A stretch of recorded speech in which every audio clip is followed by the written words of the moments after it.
भाई क्या तुम्हें पता है जब हमें छींक आती है तब हमारी आंखें क्यों बंद हो जाती हैं? इसका रीजन है हमारा दिमाग।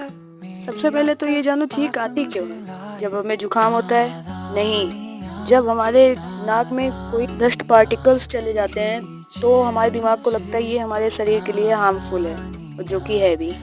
तो इसीलिए वो छींक के थ्रू उसे बाहर निकाल देता है। तो यही इसका रीज़न है कि हमारी छींक आते समय हमारी आंखें बंद हो जाती हैं, क्योंकि हमारे दिमाग को ऐसा लगता है कि ये डस्ट पार्टिकल्स नाक से निकल के हमारी आंख में ना चला जाए, इसलिए वो आंख को बंद कर देते हैं ऑटोमेटिक।